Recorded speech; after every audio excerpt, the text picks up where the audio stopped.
A game from Garry Kasparov. Do you know who was Garry Kasparov? No?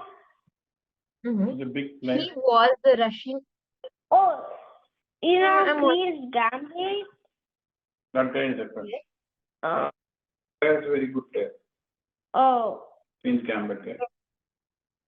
oh, it's not here. What It is happened? here. Is there a problem? Can you hear me? We watched Queen's Gambit and he was a Russian. I thought it was that I thought it was that man, but the movie was not real. No, I don't think there was any movie on Garry Kasparov. So I'm talking about the chess grandmaster. He was a world champion from Russia back in 1985, I guess. He was one of the youngest world champion. You know that?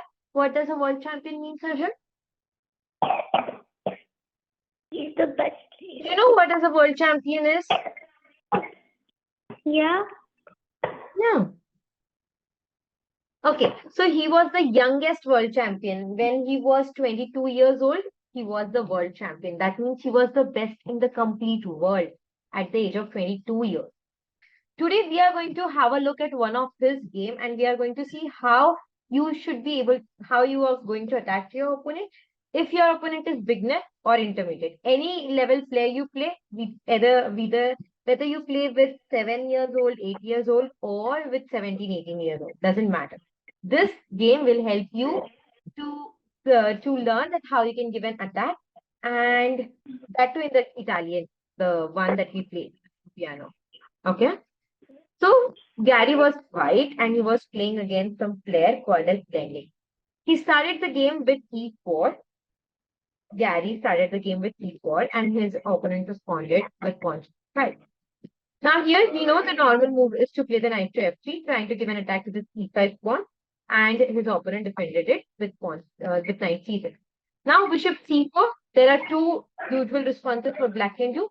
Either he can go with bishop to c5 or he can play his knight to f6. Knight f3 is not a good move Knight f6 is not a usual move. Why? because then you move knight to g5 Yes. And what do you call to that attack? and attack. Right lever attack. Correct. But if knight f6, knight g5, he has the defense. We have learned about the defense as well. Do you remember what is the defense? Yeah. What is it? Move knight there. Then knight g5. Hmm. And what can he do? What can black do to defend this? The only option to defend it is pawn g5. Absolutely correct. So there is a defense to this right lever attack as well, Arjun. Many of the players usually know this attack, this defense. So here Gary didn't went for knight g5 in the game. After knight f6, he played his pawn to d3. Now this is also a normal looking move, right? You are trying to solidify your center. Also, it's a developing move, opening up the diagonal for this bishop to go out. So he played his pawn to d3. Here, his opponent responded bishop to c5. Okay. Now we have seen this in Italian game. If we really want to go for an attack, what we do is we play our pawn to c3. Idea is not to play the knight to c3. Instead, you will develop your knight from g2, maneuver it from f1 to g3. And then we can launch a kingside attack by placing our knight either to h4 and then to f5 or directly to f5. In that way. We have seen this maneuver of knight. Do you remember that? No. But the fastest way knight to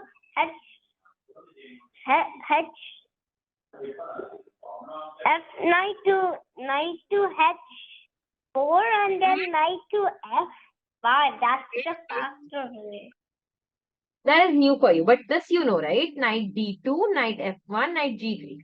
Then we never got a chance to go and give an attack to the king. But today you'll see how the knight, if it was on g3 square, we can give an attack to f5. You learn this from Garry Kasparov's game. That is one of the ideas, that you are not going to develop your knight from c3 but to d2.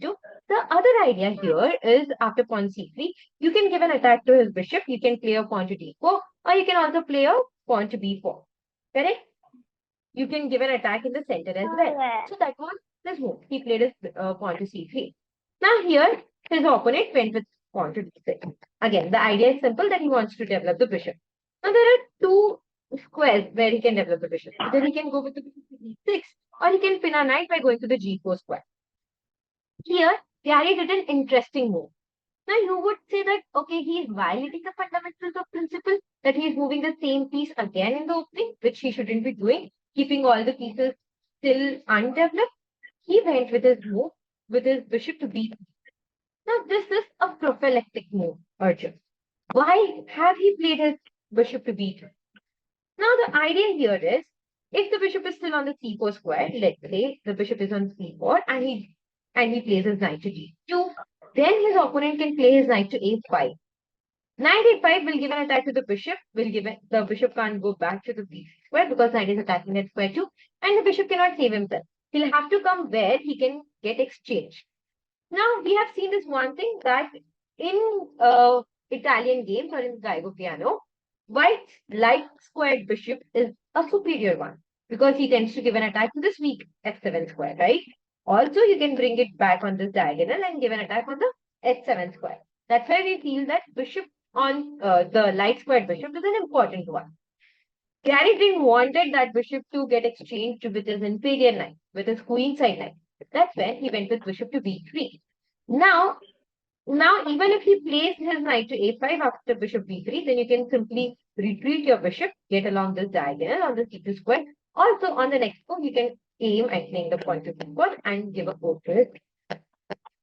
Correct? So, he played his bishop to b3. Obviously, his opponent didn't go for knight to a5, but instead he went to pin his knight. He went with bishop to g4 there. Now, after bishop g4, what is the usual move? What do you think? What would you respond here as white? Pawn to h3. Correct. Pawn to h3. Whenever opponent's piece comes in our camp, then we would want to ask him a question. What is his idea? What he wants to do? Also, we are trying to kick him off. If he captures our knight, then we are more than happy to recapture it with a Bishop. I mean queen. with the queen. We won't capture it with a pawn, because then we are opening up the we are ruining the pawn structure, and if we ever want to castle on the king side, we won't be able to do that. So you will capture it with the queen. Now capturing with the queen is also giving you an advantage of developing a piece. You capture and you develop at the same time. Now the queen on the f3 square will be very useful, will give so much attacks on his king. You can then move your queen to g3 and launch an attack on the g7 square as well. Look at these bishops aiming and having such beautiful long diagonals. So it will be all good for white. Here, this is not what happened in the game. The opponent did not capture on the f3 square, but I would like to show you the continuation, that how if you get a game like this, then how can you continue? So if he captures on the f3 square, queen f3, and then let's say he castles. If he castles, then you can go with your bishop to g5. Taking advantage of this spin, also you are attacking it twice. He will have to capture it with back with the queen, right? Now let's say okay. So let's say if he's not castling, because castling ruins his pawn structure, opens up the g file, the king will be completely exposed.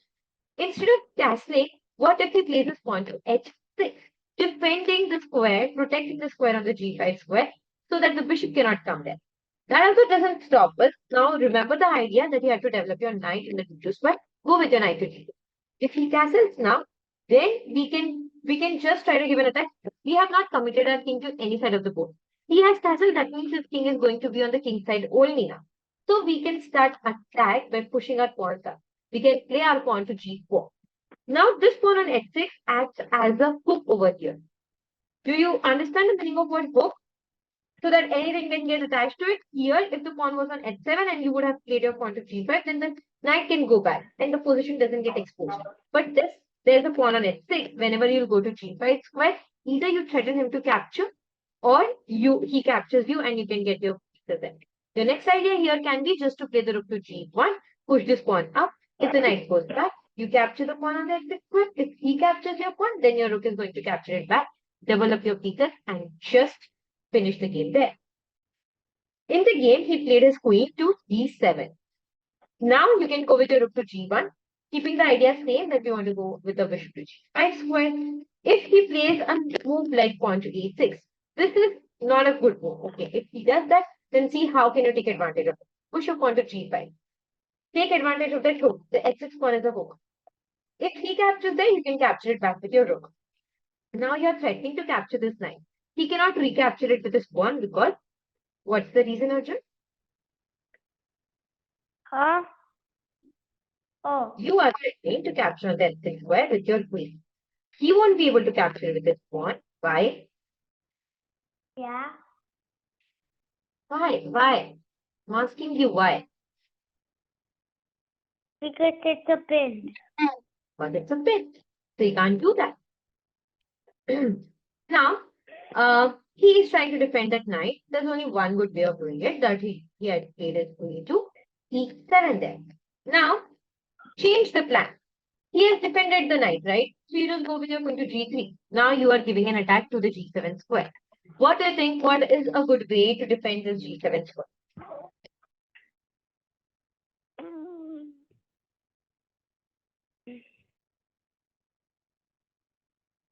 What can he do to defend that square? Pawn g6. Pawn g6. No, Arjun, that's a mistake. If you play this pawn to g6, then the rook can simply capture it. Remember our sniper here? He's pinning the pawn on the f7 square. And soon it will be all done, right? So he has to sacrifice the knight. He will have to give away the knight. So there's no good way to defend this position, actually. It is all winning for white. See how we can launch an attack if we get a queen. Look, the king is still in the center. The bishop is still not developed, but you have finished the game. You have finished off his king completely. And the best part over here is Black has done nothing wrong. He has not wasted the move. He has developed well. He has done everything good. But this is actually where you get the advantage. By just doing small propelling move, also by launching an attack. See how you can go with pawn g4, go all in. Even if you sacrifice a pawn, that should be fine. If you want to open up the file in front of his game. Now let's come back to what actually happened in the game. In the game, he did not capture on the f3 square with his bishop. Instead, he went with his bishop to the h5. Now here, you can go with your knight to d2. Defending this is already protected, but yeah, you are putting some extra support there. Also, your idea is same that you want to go with the knight to d3. This bishop will be under attack. Okay, he has castle. Now you go with your queen to d2. Queen e2 is also fine over here. Now he played his queen to d7. These are all pretty normal moves. No one is actually taking an initiative on what side they have to play. So they are developing their pieces first. Here, g4 is a good move. We have seen that if he captures the f3 square, still g4 works. Here, also g4 works. Now he cannot really capture on the g4 square with the knight or the bishop because the king is not capped. There's no attack going to come there. He will be just a piece down. So here, Black decided to go back with his bishop on the g. If he goes back on the g6 square, then you go with your knight to f1, aiming to go on the g3 square. Here he played his rook from f to e8. You go with your knight to g3, aiming for the square. He knows that you want to go on the f5 square, so he will defend it by playing his knight to e7. Then change the plan again. Now you can play your first you can play your knight to f5, or you can play the bishop to g5. Bishop g5 is what Garry played in the game. Now bishop g5, look at this knight. Knight cannot go to any square. There's no square available for the knight. Correct? Correct. And he cannot also defend this knight with any of his pieces. That means he'll have to ruin his pawn structure. There's nothing he can do about it. What Black player did in the game is he played his pawn to f6, trying to kick this bishop away. But as you know, you want to open the file in front of the king. Garry went with his bishop to f6. Capture back. And now you can give an attack to this bishop. He played his knight to h4. We always say that knight on rim is dim. Correct? But here that's not the case. Here this knights are giving so much attack. He is defended with his knight, but imagine if this knight is not there. Then this is a free bishop because again the sniper pins the pawn to the king. So he cannot capture it. Here black player went back with his bishop on the f7 square. And then white continued the attack and he played his knight to h5. Now, one simple idea behind knight h5. What is that? Huh? What can be the idea behind knight h5? To take the f6 pawn and take the queen. Correct. To fork on the f6 square and get away this. So here, hold on. Yeah. Okay. I think first in the game they long castle. Just a second. So after bishop g5, pawn f6, he captured back, and here Garry Kasparov long castle. And if your opponent does, and the opponent played his rook to d8. Yeah. This is what has happened in the game. He has done the long castle. Rook went on the d8 square. Then Garry went with his knight to h4, attacking the bishop. The bishop went back on the h7 square and knight h4. They have seen the idea that you want to give an attack to the f6 square. So he defended the queen. He cannot protect the pawn on f6 square. Can't come up with the king. Cannot defend it with the queen because the bishop is attacking that square. So he moved away the queen. He went with his queen to c6. Then capture on the f6 square, give a check. A better idea would have been to go on the h8 square, but that also doesn't help because then you can play a pawn to h5. He captures, queen h5 threatens the checkmate 1. And black couldn't defend it. In the game, black player went with his king to f8. But that is also all done for black because you capture the f7 square, give a check, the king comes up. This is not trapped, the knight is not trapped. You can play a pawn to g5. If the king captures over here, same idea, go with the queen to h5 and it will be all done. Here, you cannot only capture on the f6 square, but you can also capture on that. So black player went with his knight to g8. But then queen f7. And can you find a checkmate in one move over here, Arjun? Then knight g6. Correct. Super. Just go with your knight to g6 and that's a checkmate in style. So see what happened in the game. That's how Yes. we did the checkmate. That's how Karpov did the checkmate. Kasparov did a checkmate there. Yeah.